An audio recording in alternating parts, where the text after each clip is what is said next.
기도하겠습니다. 네. 하나님 아버지 감사드립니다. 오늘도 37주일의 말씀을 통해서 우리가 맹세해야 되는 이유가 무엇인지, 우리가 어떻게 말하고 행동해야 될지를 가르쳐 주셔서 감사드립니다. 우리가 하나님의 말씀 전체를 바르게 잘 이해하고 그 말씀에 따라 사는 것으로 진정으로 주의 이름이 거룩히 여김을 받으시도록 저희들이 살아갈 수 있도록 이끌어 주시고 함께하여 주시옵소서. 주의 말씀을 따라서 우리가 살고 또 주께 영광을 돌리기 위해서 우리 자신이 먼저 변화되고 우리의 마음에 주의 말씀과 진리가 잘 새겨지고 이해되어지고 또 삶으로 구현될 수 있도록 저희들을 붙들어 주시고 함께하여 주시옵소서. 감사드리며 예수님 이름으로 기도드립니다. 아멘. 네. 3계명은 어떻게 보면 두 번이나 이렇게 나누고 있죠. 맹세와 관련해서 이렇게 나오는데, 우리가 하나님의 이름을 망령되이 일컫지 말라라고 하는 그 3계명의 말씀을 잘 생각하기 위해서 이렇게 배워야 되는데, 이제 어떤 사람들은 이 맹세를 절대로 하면 안 된다라고 이렇게 하는 사람들이 있었어요. 특별히 종교개혁 당시에는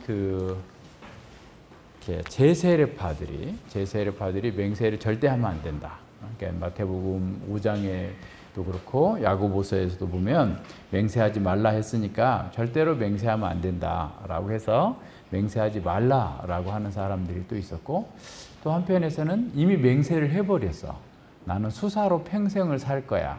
나는 수녀로 평생 살고 예수님하고만 결혼할 거야. 뭐 이렇게 했던 사람들이 이제 종교개혁을 통해서 바르게 진리를 깨닫고, 이게 잘못된 맹세인데 계속 지켜야 되는 건가에 대한 그 두 가지 문제가 또 있었고, 또 하나는 이제 캐톨릭에 있는 사람들은 성인들에게 이렇게 이름을 빌려서 또는 천사의 이름을 빌려서 맹세를 한 거예요. 그래서 101문과 102문이 그런 배경에서 주어졌다라고 하는 것을 잘 이해하면 됩니다. 그러니까 이제 우리가 성경을 해석을 할 때, 성경을 보세요. 그러니까 성경 해석의 가장 기본이 되는 건 뭐냐면, 문맥에서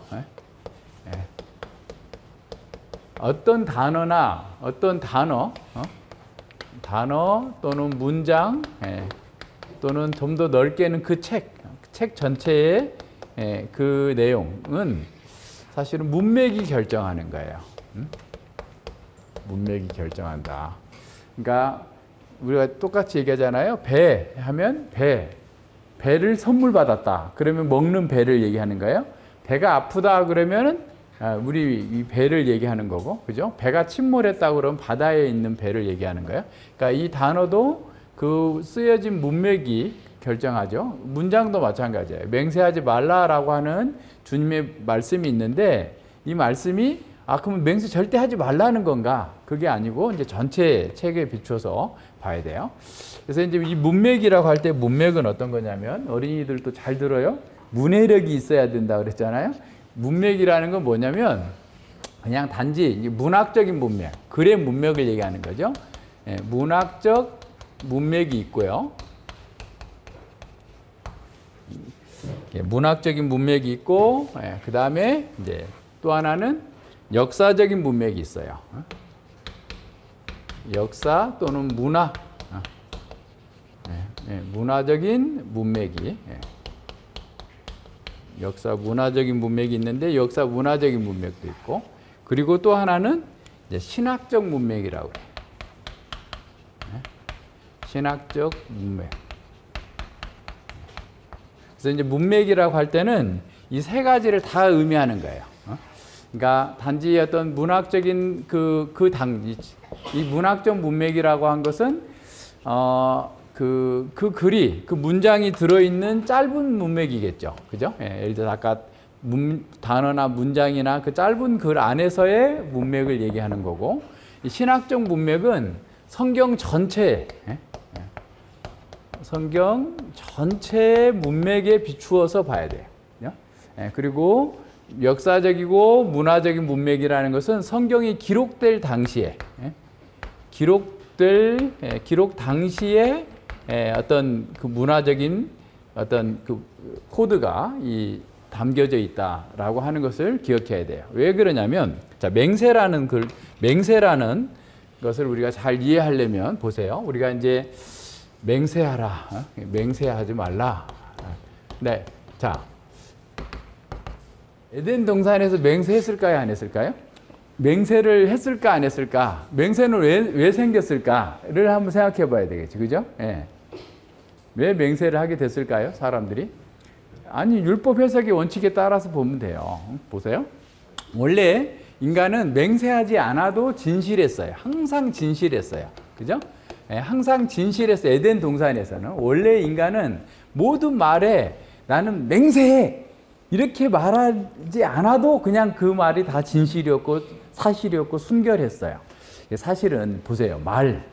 하나님께서 말씀으로 세상을 창조하셨어요. 말씀이 모든 것을 있게 했어요.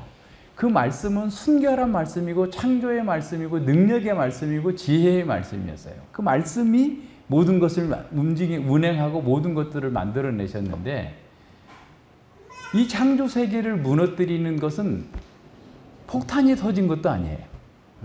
무슨 어떤 유혹이 발동해서 그런 것도 아니에요. 사실은 창조 세계를 무너뜨리는 것도 말이에요, 말. 거짓말 때문에 창조 세계가 무너졌어요. 그래서 창세기 1장과 2장에 있었던 말이 순결했기 때문에, 좋았기 때문에, 완전했기 때문에 다 진실하고 온전하고 사랑스럽고 거룩했어요. 근데 창세기 3장에 와서 사탄의 거짓말이 들어오면서 말이 오염되면서 온 세상은 오염된 거예요. 그러니까 오늘 우리도 마찬가지예요. 그러니까 이 세상에 오염된 문제는 다 말의 오염으로 시작된 거예요. 말로부터. 그래서 사람들은 에덴동 범죄했다, 죄를 지었다라고 했을 때 이 범죄는 말의 오염이에요. 언어의 오염, 말의 오염, 부패. 그러니까 말을 믿을 수가 없는 거야 이제는. 그러니까 맨날 사단이 거짓의 압이라고 그랬잖아. 그러니까 사단을 섬기는 사람들은 맨날 거짓말만 해. 그죠? 거짓말만 하는 사람들 속에 이제 이렇게 살고 있는 거예요, 우리가. 그죠? 그런 상황에서 이 3계명을 주신 거잖아요. 그죠? 예. 그러니까 이미 사람들은 거짓말에 그냥 막 살고 있는 거야.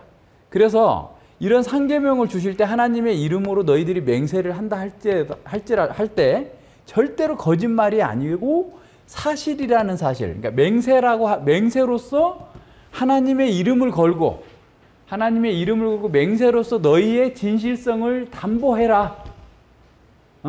그러니까 다 믿을 수 없는 사람들 속에서 너희들이 진짜로 그렇게 하나님의 이름을 걸고 맹세한다면 그 말은 진실해야 된다 라고 가르치는 거예요. 찾아보세요. 신명기 10장 20절.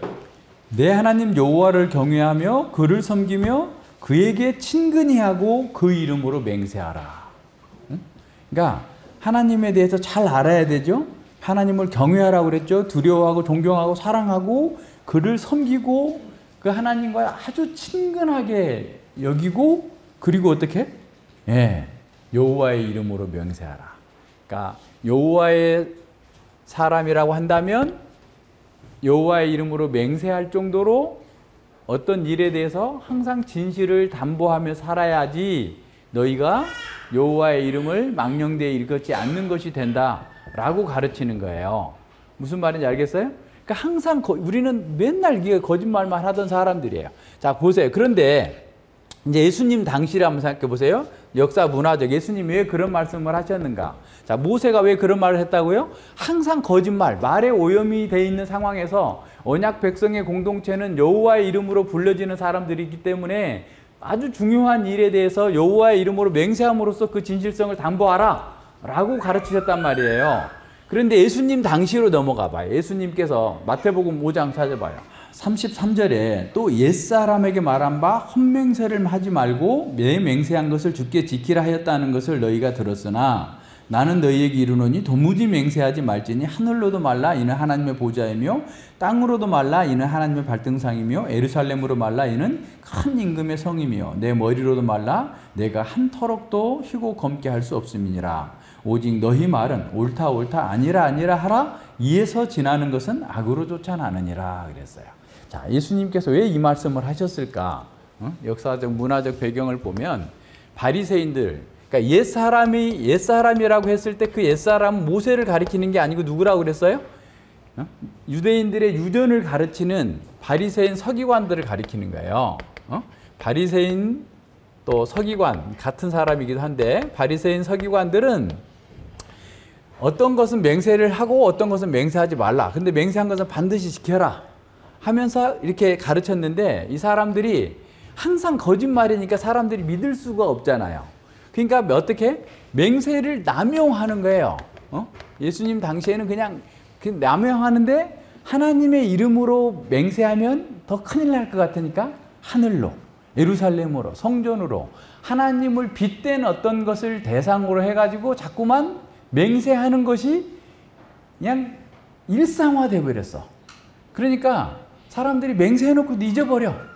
맹세해놓고도 그 맹세마저도 어떻게? 말의 진실성을 담보할 수 없는 상황이었단 말이에요. 예수님께서 지금 이 말씀을 하실 때 근데 예수님은 누구에게 가르치는 거예요? 누구에게? 제자에게 가르치는 거예요. 제자. 그러면 제자는 보세요. 제자는 항상 맹세하지 않아도 될 정도로 에덴 동산에처럼 새 언약 백성들이니까 진실해야 된다라는 걸 가르치시는 거예요. 무슨 말인지 알겠어요? 그럼 그렇다고 해서 예수님이 맹세를 절대로 하면 안 된다. 맹세하면 다 죄 짓는 거야. 이렇게 말씀하신 게 아니고 이 상황에서 이렇게 잘못된 맹세를 하고 있는 상황에서 예수님은 진실한 사람으로 제자들은 살아야 된다. 맹세가 필요 없는 사람으로 살아야 된다. 그렇지만 맹세가 필요할 때는 맹세를 하셨어요. 예수님께서 맹세하셨어요. 맹세하지 말라고 그래서 예수님 맹세하셨겠어요? 그래서 아까 얘기했잖아. 성경 전체의 문맥을 봐야 된다. 응?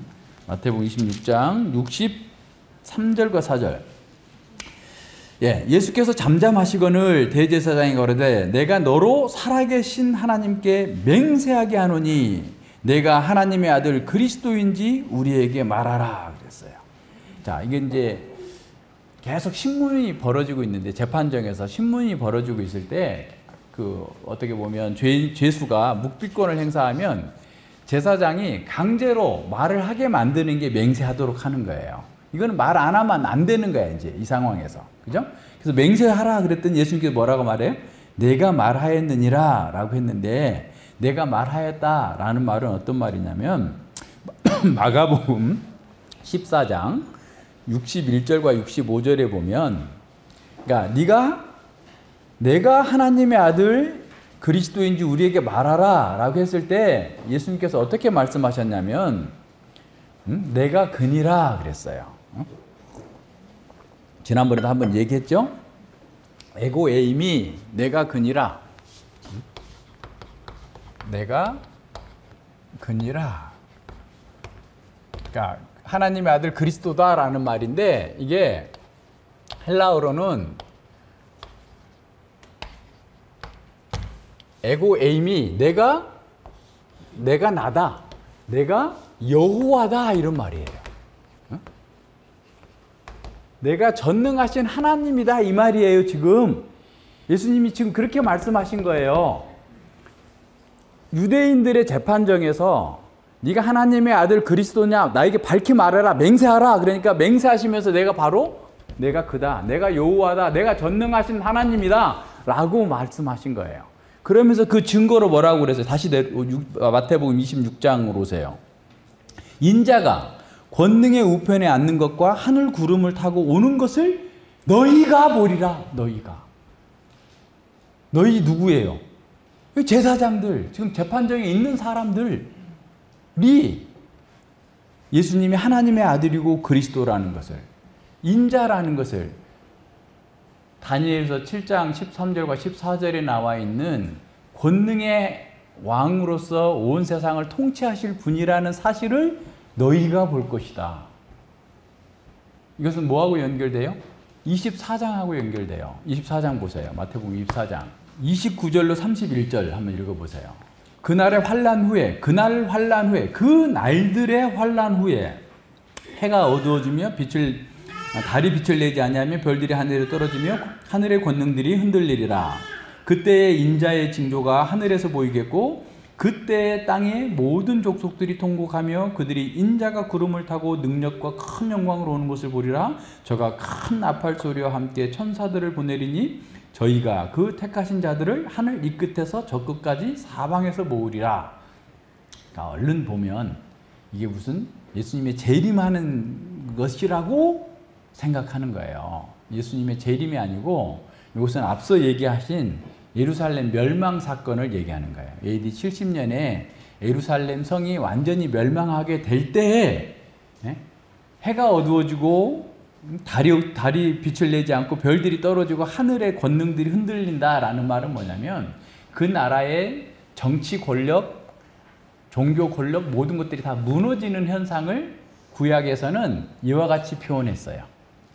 이게 무슨 진짜 땅이 이게 문자적으로 해석하면 안 돼 지금. 이거는 그냥 관용적인 표현이에요. 이스라엘이 망한다. 유다가 망한다. 바벨론이 망한다. 땅이 흔들리고 별들이 떨어지고 다 망할 거다 라고 하는 관용적 표현이에요. 자, 그러면 언제 예수님이 지금 말씀하신 대로 마태복음 24장에 7가지의 예루살렘 성전의 멸망을 예언하셨는데 그것이 이루어지고 나면 예수님의 왕권이, 예수님이 정말 말씀하신 대로 온 세상을 다스리시는 분이구나 라고 하는 사실이 모든 사람들에게 알려지게 될 거라 하는 거예요. 그래서 인자의 징조가 하늘에서 보이고 땅에서 모든 족속이 통곡하고 그들이 인자 구름 타고 온다라는 말인 하나님께로 가는 그 장면을 그대로 얘기하시는 거예요. 이건 다시 말하면 하나님께 왕권을 받아서 온 세상을 다스리게 될 거다고 하는 다니엘서 7장 13, 14절의 말씀을 지금 자신에게 적용하시는 거란 말이에요. 지금 26장에서 말씀하신 것처럼. 그러면서 사람들에게 하나님께서 큰 나팔 소리라는 것은 무슨 막 예수님 오실 때 막 나팔이 막 불려져 가지고 하는 것이 아니라 그것도 구약적인 배경, 문화적인 배경, 역사적인 배경에서 보면 항상 신년에 이렇게 나팔을 불어요. 나팔절이라고 그래요. 7월 달에 7월 1일. 그래서 나팔을 부는 것은 뭐냐면 새로운 시대가 전환이 됐다. 대통령이 바뀌면 국회에서 선서를 하고 뭐 이렇게 새로운 시대, 뭐 위대한 뭐 국민의 시대 어쩌고저쩌고 하면 자기들 구호를 외치고 나가는 것처럼 새로운 시대가 도래했다라고 하는 사실을 모든 사람들에게 알게 될 거고, 그 다음에 천사들을 보낸다라는 말이 앵겔로스라는 말인데 이것은 사자들을 보낸다라는 말이에요. 그러니까 사람에게도 천사라는 앵겔로스라는 말이 사용돼요. 신약 성경 어디에서도 그렇고. 그래서 여기서는 예수님께서 예루살렘 멸망으로 말미암아서 이렇게 그 온 세상을 다스리는 통치자 하나님의 아들과 그리스도라는 사실이 확정이 되고 그분께서 사도들을 파송하고 제자들을 파송해서 온 세상에 예수님이 다스린다. 그래서 복음이 그거냐. 유한겔리온. 하나님께서 다스린다. 그리스도가 다스린다. 로마의 황제가 아니라 우리의 왕 예수 그리스도가 다스린다 라고 하는 것을 전하는 거예요. 그래서 그렇게 전해서 모든 사람들이 하나님께서 택하신 자들을 하늘 이 끝에서 땅 저 끝까지 다 불러 모을 것이다 라고 하는 것을 얘기하는 거예요. 무슨 말인지 아시겠죠? 그럼 보세요. 마태복음 26장 64절에서 너희가 보리라 라는 것은 그때 이 세대가 지나가기 전에 그러니까 그 마태복음 24장 34절에서 내가 진실로 너에게 말하니 이 세대가 지나가기 전에 이 모든 일이 이루어지리라 라고 했을 때 이 세대 그 사람들 때에 예수님께서 온 세상을 다스리시는 왕이시라는 사실이 드러나게 될 것이다 라고 하는 얘기예요. 이해가 돼요? 네, 아직도 안 되는 사람은 이제 마태복음 여기도 공부하시고 24장도 공부하시고 다 하면 다 나와요. 그 전체로 다 보세요. 자, 그러면 보세요. 그래서 예수님은 맹세하셨어요. 내가 그니라 라고 맹세하셨단 말이에요. 맹세하지 말라 하신 분이 맹세하셨겠어요? 말이 안 되죠. 또 사도 바울도 맹세했어요. 사도 바울도 거기 한번 보세요. 사도 바울 고린도후서 1장 23절 내가 내 영혼을 두고 하나님을 불러 증거하시게 하노니 맹세하게 하노니 하나님이 증인으로서 내가 이 내 말이 진실이다 라는 것을 내가 맹세한다 그 말이에요. 내가 다시 고린도로 가지 아니한 것을 너희를 아끼려 함이라. 그러니까 고린도에서 바울 사도가 그냥 그 굉장히 괄세당하고 막 이러면서 사람들로부터 그냥 이런 말 저런 말 막 듣게 됐어요. 그래서 막 가고 싶은 마음이 막 꿀떡 같아. 막 그게 아니야. 나는 이런 거야. 이런 뜻이 하면서 막 변명하고 싶었는데 그냥 갔다가는 또 그냥 감정이 상해가지고 서로 더 나쁜 관계가 될까 봐서 안 가고 내가 눈물의 편지를 쓰고 막 이렇게 하면서 그 상황들을 얘기하면서 자기가 내 영혼을 두고 내 목숨을 걸고 내 생명을 걸고 하나님을 불러서 내가 맹세한다. 내가 너희들에게 안 간 것은 내가 가기 싫어서 그런 게 아니고 너희들을 아끼기 위해서 그런 거다 라고 말씀한 거예요. 그 구약에서는 맹세가 막 엄청 많이 아브라함 맹세 많이 했고 야곱도 맹세했고 여호수아도 맹세했고 다윗도 맹세하고 그죠? 계속 맹세했어요. 그러니까 하나님의 사람들은 그리고 예수님께서 구약을 성취하려 준다고 그랬지 구약을 폐한다고 율법을 폐한다고 하시지 않았잖아요. 그래서 우리는 맹세할 수 있고 해야 된다라는 거예요. 그런데 맹세를 하기 전에 앞서 어떤 것처럼 진실해야 된다라는 거예요. 그러니까 이게 우리가 살다 보면 자꾸 이렇게 부황부황하게 말하고자 하는 게 있잖아요. 그죠? 내가 뭐 어떤 물건을 팔아야 돼. 그죠? 물건의 가치는 100원인데 나는 한 150원쯤 얘기하고 한 100원에 팔고 싶은 거야. 쉽게 말하면. 그죠? 예, 그런 어떤 유혹들이 있어요. 우리도 늘 따지고 보면. 그럼에도 불구하고. 그죠? 예, 그런 면에서도 제자답게 정직하게 그렇게 하라는 거예요. 부황부황하게 하지 말고. 왜냐하면 하나님께서 그 거래가 되게 하면 되게 하실 거고 안 되게 하실 거면 안 되게 할 거니까 그냥 하나님 믿고 그냥 이거 할 사람 하고 아니면 말고 이렇게 하면 되는 거지. 굳이 우리 노력과 힘으로서 그게 뭐 이루고자 하면서 이렇게 할 필요는 없다는 말이에요. 그래서 성경에서는 결코 맹세하는 것을 금하지 않는다. 어떻게? 이 바리새인들이 잘못 사용하고 오남용하는 것 그리고 거짓말을 말의 오염으로 인해서 거짓말을 진실처럼 꾸미기 위해서 하는 그런 잘못된 그 오남용의 맹세를 금지할 뿐이고 정당하고 온전할 때 그것도 특별한 경우에 여기서는 이제 국가에 대한 맹세를 얘기하고 있어요. 그 내용들 한번 봅니다. 백일문 예, 그러나 우리가 경건한 태도로 하나님의 이름으로 맹세해도 좋습니까? 그렇습니다. 국가가 국민에게 맹세를 요구하거나 예를 들어 재판정에서 한편에는 왼손에는 성경을 올려놓고 그리고 오른손으로 맹세를 할 때 그렇게 하라. 재판정에서 이제 우리 문화에서는 그렇게 안 하지만 서구의 문화에서는 손을 얹어놓고 맹세한다면 하나님이 이럽니다. 정직하게 말하겠다. 증인으로서 선서하고서 증언을 하는데 그렇게 해야 될 때 예수님께서 맹세하지 말랐으니까 맹세 못하겠습니다 해서는 안 되고 맹세하고 어떻게 하라고요? 진실되게 말하라는 거예요. 진실되게. 그래서 하나님의 영광과 이웃의 선을 위하여 신뢰와 진리를 보존하고 증진시키는데 필요한 경우에는 우리는 맹세할 수 있습니다. 어떨 때? 하나님의 영광과 이웃의 선을 위하여 신뢰와 진리를 존중하고 증진시키는 데 필요한 경우에 한해서 맹세할 수 있어. 자, 에덴 동산에서 항상 진실만 말했다고 그랬잖아요. 항상 진실을 말하면 어떻게 되겠어요? 하나님의 이름의 영광을 받는 거예요. 하나님께서 영광을 받아요. 그죠? 그러니까 원래 말은 하나님의 영광이 드러나도록 사용돼야 되는 거예요. 무슨 말인지 알겠죠? 우리가 쓰는 모든 말은 하나님께서 하나님의 이름에 하나님의 존귀하심이 드러나도록 사용하는 것이 맞아요. 근데 그게 타락해서 말이 오염됐기 때문에 오히려 하나님의 영광보다 설교자 자신의 영광을 추구하거나 사람의 영광을 추구하게 되면 그건 이제 오염된 거죠. 잘못된 거예요.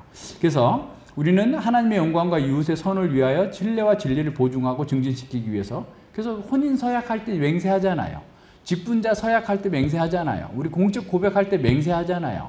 그 맹세하는 거예요.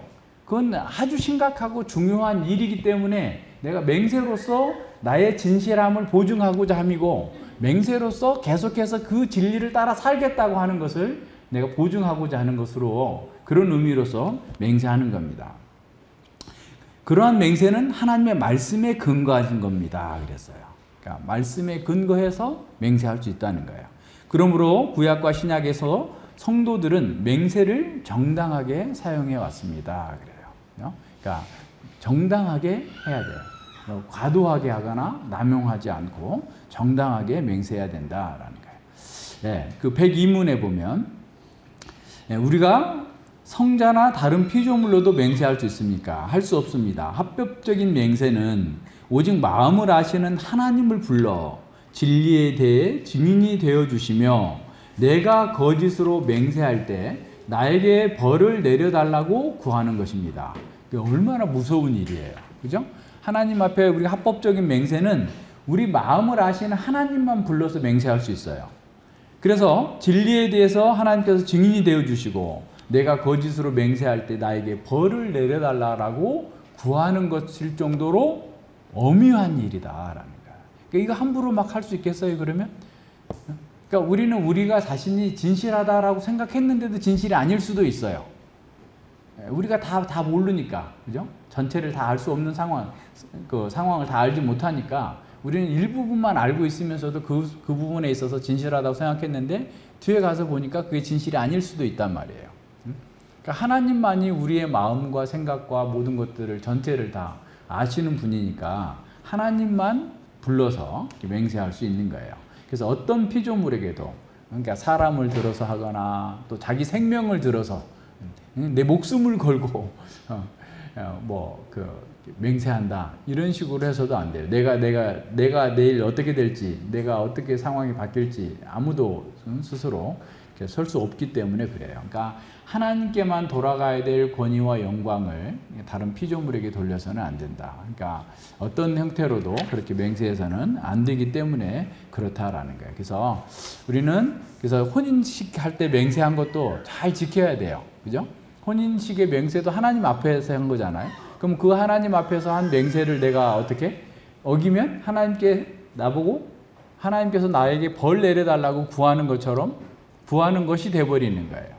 모든 면에서 그렇습니다. 그래서 우리가 그냥 그 맹세라고 할 때 그냥 그 단편적으로 그냥 맹세 무조건 하면 안 된다 이렇게 가면 안 되고 이렇게 문맥에서 성경 전체의 문맥에서 특별히 창세기 1장과 2장에서 에덴 동산에서 사람을 항상 진실하게 그 말하고 행동함으로써 하나님의 영광과 하나님의 권위를 찬양하고 높이는 말을 했다. 그렇다면 우리가 예수님도 그렇게 하셨죠. 그죠? 예수님도 맹세하심으로써 하나님의 영광과 하나님의 뜻을 나타내셨다면 예수님의 제자된 우리 또한 항상 우리의 말에 진실해야 돼요. 그래서 교회 안에서는 진실해야 됩니다. 그러니까 이게 교회가 요새 보니까 막 여기저기서 안 좋은 소식이 자꾸 들려오는데, 좋은 교회라고 생각했던 교회들이 그냥 뭐 이렇게 좀 어려움을 겪고 있고 막 그러던데 보니까 진실하지 못해서 그래요. 진실하지 못해서. 그러니까 그 하나님 앞에서 그냥 하나님 다 아시잖아요. 그러니까 하나님은 다 아시는데 하나님께서 보고 계시다라는 사실을 이렇게 그 의식하지 않는 사람들은 어떤 그 상황에 자기를 변호하고 자기를 이렇게 자기 주장을 이렇게 굽히지 않기 위해서 자꾸 이렇게 말을 오염시키는 거죠. 그러다 보면 이제 그게 뒤에 가서 드러나게 돼 있어요. 하나님께 드러내시는 거예요. 쉽게 말하면. 그래서 드러내셔가지고 그 어떤 문제들을 드러나게 하시는데 그렇게 가면 안 돼요. 그래서 항상 교회에서도 신앙 고백을 할 때도 또 교제할 때도 과도하게 그렇게 그 자기를 포장하거나 나타낼 필요 없이 그냥 진실하게 그렇게 하고자 해도 우리가 그러지 못할 때가 있어요. 근데 그런 의식 자체가 없으면 굉장히 그 어려움을 겪게 되는 거죠. 그래서 우리가 제자된 자로서 예수님께서 말씀하신 대로 항상 하나님의 영광을 구하는 말, 언어의 순결함을 갖도록 해야 돼요. 그러니까 언어의 순결함이 되려면 우리가 죄인이라는 사실을 또 알아야 돼요. 내가 늘 이렇게 말해서 넘어지고 있고 자기를 이렇게 과장하고 또 이렇게 자기를 좋은 사람인 것처럼 포장하고자 하는 이런 어떤 죄성들이 있다라고 하는 사실들을 이렇게 알아야 돼요. 그래서 그렇게 해서 우리가 넘어지죠. 그랬을 때도 바로 회개하고 돌이키고 이거 하나님, 제가 하나님 앞에서 이런 큰 잘못을 저질렀습니다.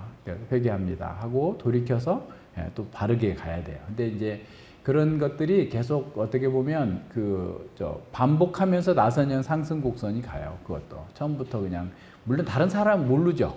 다른 사람은 내가 그렇게 말했는지 어쨌는지 잘 몰라요. 그러나 하나님 앞에서 우리는 그게 보여요.